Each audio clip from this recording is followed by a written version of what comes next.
Hello and welcome to Cpvan. I'd like to introduce you to our CP3 Deluxe kit, which is similar to our CP3, but in this kit you get one alarm unit, you get the motion sensor, you get the door window sensor and a remote control key fob. And without further ado, let's open up and see what's inside. Let's get rid of this carton. You get the very easy to learn instructions. It's only a few pages full.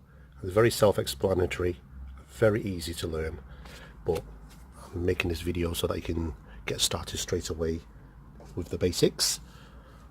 In the box you've got the Cpvan wireless motion detector. So you've got here as this little cover here. Once this flap is taken away, the little spring mechanism releases and it triggers the alarm. So it's like an anti-tamper. Got batteries inside. Here, moving on here, you've got the alarm unit. You've got the siren, you've got your keypad, and you've got this little push button here. You've got the sensor zone number 1 as indicated by the number 1, 2, zone 2, zone 3 and zone 4. So whichever one that lights up, you know which zone has been triggered. And this one, it takes, I think it's 2 AAA size batteries. And on this unit, the generic password is 1234.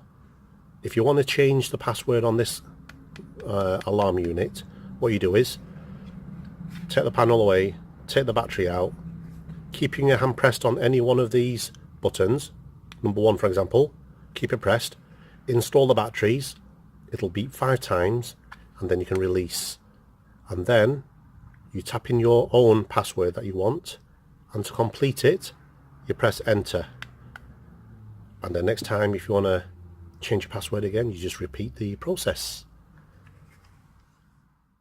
The way you can see you've got some fixtures. The ball joint clicks into there, secures onto the wall, and this little tiny bracket here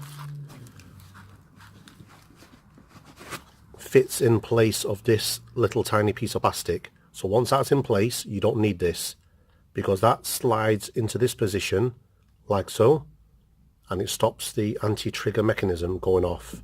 So when you do install your system, make sure it's on properly. Don't have it on slightly off, because you might get an error code. And then moving on here, you've got the window door sensor. So these take little batteries inside. You've got the little anti-tamper switch, and you've got that's a sensor, that's a magnet, and if I hold these together you can see those 2 little white little tiny spots. So when you install them you have to make sure that they're in that orientation. Don't have them too far away, don't have them upside down.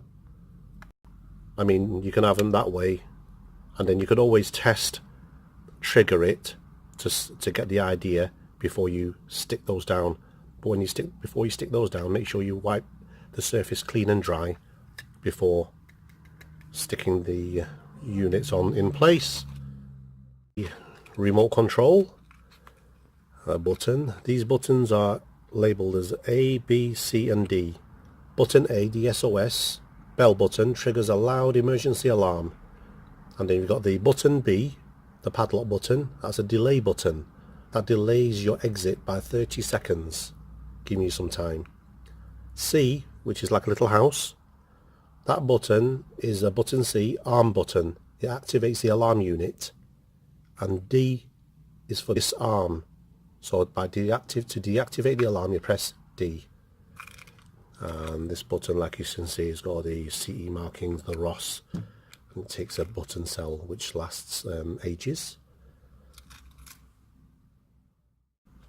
This kit, the CP3 Deluxe, just like the CP3, can be integrated with the CP5 alarm panel kit. That is a wireless kit, unlike this one, which is a battery operated. You can you can use it with the other CP5 alarm panel kit, which is like the main command center. So if you have that kit and you've got this kit as well, take this away out of the equation, you can pair the sensor and door and window sensors into that CP5 kit to expand your alarm capabilities, so you've got more rooms in the house or building secured. I hope you've enjoyed this video. Thank you very much. Bye bye.